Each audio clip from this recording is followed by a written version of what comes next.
sholat, tapi pikiran melayang. Begini jawaban Rasulullah yang menggetarkan hati.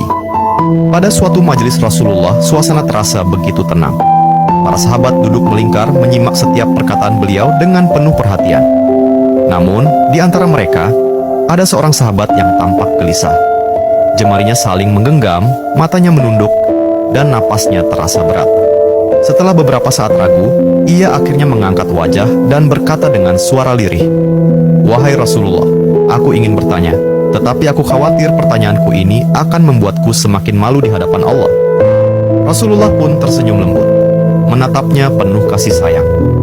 "Katakanlah, wahai saudaraku, tidak ada pertanyaan yang membuat seseorang hina jika ia bertanya untuk mencari kebaikan." Sahabat itu menarik napas dalam, matanya mulai berkaca-kaca. "Wahai Rasulullah, aku merasa salatku sering tidak khusyuk.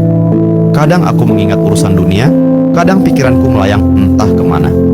Aku takut salatku tidak diterima oleh Allah. Apakah dengan salat seperti itu, aku tetap mendapatkan pahala?"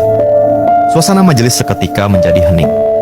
Para sahabat lainnya ikut menunduk, merasakan kegelisahan yang sama. Mereka tahu betapa beratnya pertanyaan itu. Namun, yang terjadi setelahnya benar-benar di luar dugaan. Rasulullah tidak langsung menjawab. Beliau menatap sahabat itu dengan penuh kelembutan. Lalu tiba-tiba air mata mulai membasahi pipi beliau. Para sahabat terkejut. Mereka jarang melihat Rasulullah menangis dalam situasi seperti ini. Dengan suara bergetar, beliau berkata, "Demi zat yang jiwaku berada di tangannya, sungguh setan tidak akan pernah berhenti berusaha mencuri bagian dari sholat seorang hamba hingga ia teralihkan. Tetapi ketahuilah, Allah tetap melihat usahamu." Rasulullah menarik napas dalam, lalu melanjutkan, "Wahai saudaraku, jika engkau meninggalkan salat hanya karena takut tidak khusyuk, maka setan akan menang.